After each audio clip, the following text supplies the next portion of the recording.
Assalamualaikum warahmatullahi wabarakatuh.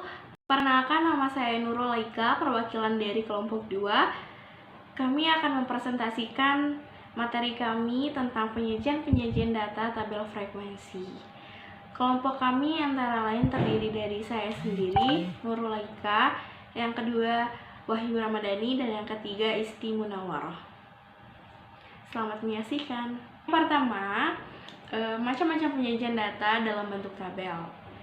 Yang pertama dibahas yaitu aturan-aturan pembuatan tabel. Sebuah tabel biasanya terdiri dari beberapa kolom, baris, dan baris.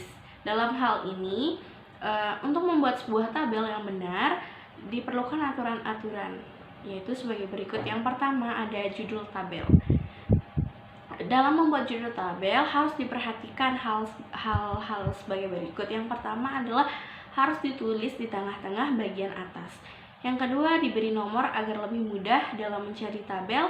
Biasanya nomor itu meliputi bab berapa materi itu sedang dibahas dan nomor urutan tabel sendiri. Contohnya daftar 1 dalam kurung 2. Artinya, tabel itu membahas materi bab 1 dan urutan tabel kedua yang dibahas. Yang ketiga, ditulis dengan huruf kapital semua. Dan yang keempat, ditulis secara singkat dan jelas meliputi masalah apa, di mana masalah itu terjadi, kapan masalah itu terjadi, dan satuan dari objek yang dipermasalahkan bila ada. Yang kelima, dapat ditulis dalam beberapa baris. Setiap baris menggambarkan sebuah kalimat yang lengkap. Yang selanjutnya, sebaiknya tiap baris jangan dilakukan pemisahan kata. Contohnya sudah tertera di makalah yang sudah kami buat. Yang kedua, yang kedua adalah judul baris. Yang pertama adalah judul tabel, dan yang kedua adalah judul baris. Judul baris ini memiliki aturan. Yang pertama, ditulis secara singkat dan jelas. Yang kedua, dapat ditulis dalam beberapa baris. Yang ketiga, sebaiknya jangan dilakukan pemisahan bagian kata. Yang selanjutnya ada judul kolom. Judul kolom ini aturannya itu sama seperti judul baris. Yang keempat adalah di sebelah kiri bawah tabel biasanya terdapat bagian untuk menuliskan catatan yang diberikan bila perlu, atau bisa juga kata sumber yang menjelaskan dari mana data itu dikutip. Jika kata sumber itu tidak ada, ini berarti bahwa pemakai data itu sendiri yang mengumpulkan datanya, biasanya berupa data fiktif atau data yang benar-benar hasil penelitiannya. Yang selanjutnya ada, jika ada data mengenai waktu, maka waktu itu hendaknya disusun secara berurutan. Misalnya Senin, Selasa, Rabu, dan sebagainya. Misalkan tahun 1980, 1981, dan seterusnya. Dan yang selanjutnya adalah jika ada data mengenai kategori, maka kategori disusun menurut kebiasaan. Misalnya, yang pertama laki-laki dahulu, perempuan, kemudian perempuan. Yang kedua, yang lebih besar dahulu, kemudian yang lebih kecil, kemudian yang lebih kecil, seperti itu. Selanjutnya ada macam-macam tabel. Untuk menyusun sekumpulan data yang urutannya belum tersusun secara teratur ke dalam bentuk dari kategori terkecil hingga terbesar, atau dari kategori terendah hingga tertinggi, sebaiknya data itu disajikan dalam bentuk dalam sebuah tabel. Dalam hal ini, tabel yang bisa digunakan ada 3 macam tabel. Yang pertama adalah baris kolom.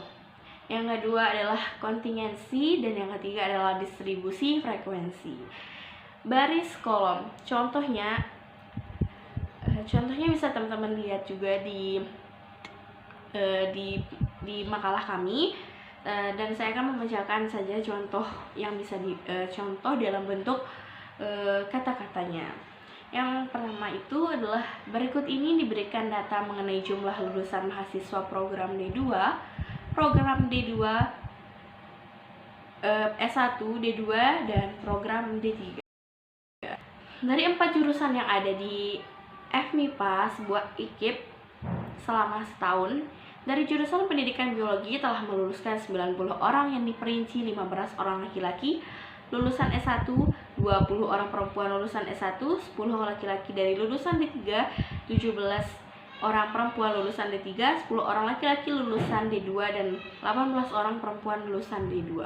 Dari jurusan pendidikan fisika meluluskan 99 orang yang diperinci laki-laki lulusan S1 sebanyak 10 orang, 17 perempuan lulusan S1, 14 laki-laki lulusan D3, 22 orang perempuan lulusan D3, 18 orang laki-laki lulusan D2, dan 18 orang perempuan lulusan D2. Dari jurusan pendidikan kimia telah meluluskan sebanyak 88 orang diperinci, 12 orang laki-laki lulusan S1, 12 orang perempuan lulus S2, 12 orang laki-laki lulus D3, 18 orang perempuan lulus D3, 18 orang laki-laki lulus D2, dan 16 orang perempuan lulus D2. Dari jurusan pendidikan matematika telah meluluskan sebanyak 104 orang yang diperinci 18 orang laki-laki lulusan S1, 25 perempuan lulusan S1, 15 orang laki-laki lulusan D3, 15 orang perempuan lulusan D3, 16 laki-laki lulusan D2, dan 15 orang perempuan lulusan D3. Jika kita memperhatikan data di atas, maka kita akan mengalami kesukaran dalam membandingkan lulusan mahasiswa antara jurusan yang satu dengan jurusan lainnya. Untuk mengatasinya, disusunlah data di atas ke dalam sebuah tabel. Tabelnya bisa teman-teman lihat di slide ini.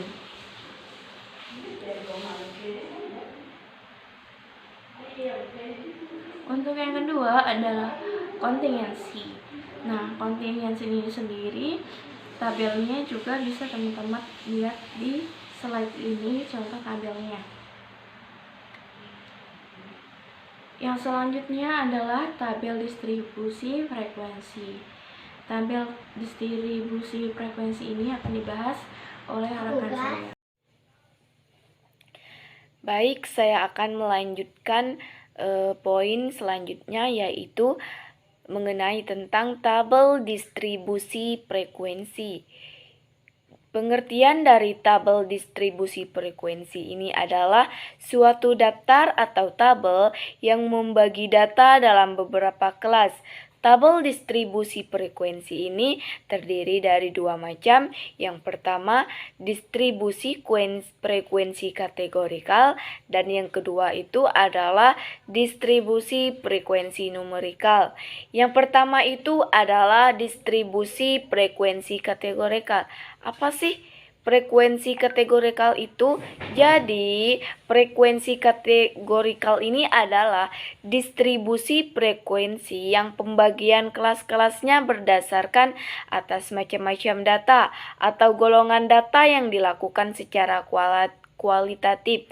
Nah, di sini maksudnya itu adalah misalnya seorang peneliti itu meneliti data-datanya dilakukan secara kualitatif atau penjumlahan. Seperti contoh pada tabel berikut ini. Yang kedua itu adalah distribusi frekuensi numerikal. Jadi, frekuensi numerikal ini adalah distribusi frekuensi yang pembagian kelas-kelasnya dinyatakan dalam angka. Berikutnya itu adalah tabel distribusi frekuensi data tunggal. Jadi, tabel distribusi data tunggal itu adalah salah satu jenis tabel statistik yang di dalamnya disajikan frekuensi dari data angka yang ada itu tidak dikelompok-kelompokkan. Contoh tabel 1, distribusi frekuensi nilai UAS dalam bidang studi matematika dari 40 orang siswa kelas 10 SMA Tunas Cendekia. Seperti pada tabel 1 ini. Yang kedua itu adalah tabel distribusi frekuensi data kelompokan. Jadi, distribusi frekuensi data kelompokan adalah salah satu jenis tabel statistik yang di dalamnya disajikan pencarian frekuensi dari data angka, di mana angka-angka tersebut dikelompok-kelompokkan dalam tiap unit terdapat sekelompok angka. Data disajikan melalui tabel 2 berbentuk data kelompokan. Adapun huruf N yang terdapat pada lajur total, baik yang terdapat pada tabel 2 maupun tabel pertama, adalah singkatan dari number atau number of guests, yang berarti jumlah frekuensi atau jumlah hal yang diselidiki atau jumlah individu. Contoh tabel 2 berikut ini itu adalah distribusi frekuensi tentang usia dari sejumlah 60 orang guru matematika yang bertugas pada sekelompok menengah atas negeri. Selanjutnya adalah tabel distribusi frekuensi kumulatif. Maksud dari tabel distribusi frekuensi kumulatif ini adalah salah satu jenis tabel statistik yang di dalamnya disajikan frekuensi yang dihitung terus meningkat atau selalu ditambah-tambahkan, baik dari bawah ke atas maupun dari atas ke bawah. Selanjutnya adalah tabel distribusi frekuensi relatif.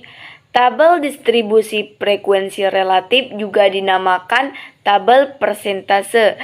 Dikatakan frekuensi relatif sebab frekuensi yang disajikan di sini bukanlah frekuensi yang sebenarnya, melainkan frekuensi yang dituangkan dalam bentuk angka persenan.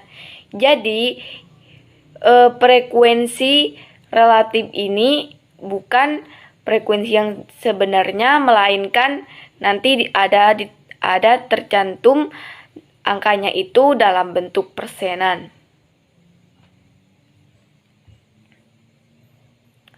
Nah, ini contoh tabel persentase kumulatif.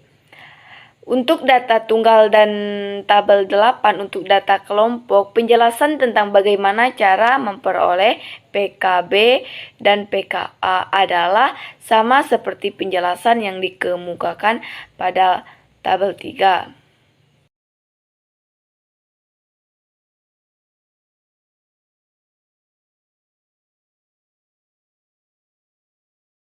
Di sini saya akan memaparkan bagaimana caranya membuat tabel distribusi frekuensi. Yang pertama, kita harus mencari nilai tertinggi dan nilai terendahnya. Lalu kita menyusun atau mengaturnya dari atas sampai bawah, atau bisa dari yang nilai tertinggi sampai nilai yang terendah, atau dari nilai terendah ke nilai tertinggi. Nah, itu mulai dari 10 berturut-turut ke bawah sampai dengan 3 pada kolom 1 dari tabel distribusi frekuensi yang sudah kita persiapkan. Nanti ada terlihat itu di tabel 2. Terus untuk langkah keduanya, kita menghitung frekuensi masing-masing nilai yang ada dengan bantuan jari. Hasilnya akan dimasukkan ke kolom 2 dari tabel distribusi frekuensi yang sudah kita persiapkan tadi. Sebut saja tabel distribusi data tunggal yang seluruh skornya berfrekuensi lebih dari 1. Sebab di samping seluruh skor, nilainya merupakan data yang tidak dikelompokkan, maka seluruh skor yang ada itu masing-masing berfrekuensi lebih dari 1. Lalu cara membuat tabel distribusi frekuensi pada data kelompokan, yaitu dengan mengurutkan data dari yang terkecil sampai yang terbesar. Lalu juga menentukan banyak kelasnya dalam simbol N. Yang ketiga, menghitung rentang data. Caranya, data yang terbesar dikurangi dengan data yang terkecil berdasarkan tabel yang di atas. Misalnya, data terbesarnya adalah 85 dan data terkecilnya adalah 45. maka rentangnya sama dengan 85 dikurangi 45 sama dengan 40. 4. Menentukan jumlah kelas interval. Untuk menentukan kelas interval yang ditentukan dengan rumus, misalnya K1 ditambah 3,3 log N menjadi 7. Yang kelima, menghitung panjang kelas. Panjang kelas itu sama dengan rentang dibagi jumlah kelas. Misalnya 40 dibagi 6 sama dengan 6,67 atau dibulatkan sama dengan 6,7. Ini di sini ada tabelnya, bisa kita lihat sendiri kan, kita bisa perhatikan secara jelas langsung. Lanjut ke pembahasan yang selanjutnya. Untuk menentukan batas bawah kelas pertama, itu diambil dari data terkecil atau data terkecil yang dikurangi 1. Terus menyusun kelas interval dan memasukkan data menggunakan tally. Nah, di sini kita bisa lihat ada tabel. Nah, ini telah menjelaskan, jadi di tabel ini kita bisa lihat secara jelas ya. Jika frekuensinya sudah ditemukan, kolom tally dihilangkan saja, sehingga tabel distribusi frekuensi K sama dengan jumlah kelas interval, dan log itu logaritma, N sama dengan jumlah data. Nah, karena datanya terdiri dari 40 siswa, maka K sama dengan 1 ditambah 3,3 log 40 sama dengan, kita dapetin hasilnya langsung, yaitu 6,29. Kita bulatin menjadi 6. Nah, itu merupakan penjelasan dari saya. Saya sadar dalam penjelasan saya masih banyak kekurangan atau mungkin kesalahannya juga. Maka dari itu saya memohon maaf bagi audiens yang mendengarkannya.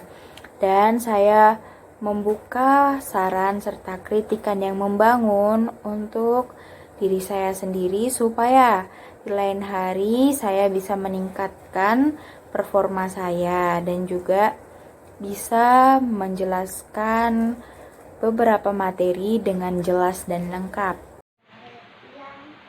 Demikian yang dapat kami sampaikan. Kurang lebihnya kami mohon maaf. Wassalamualaikum warahmatullahi wabarakatuh.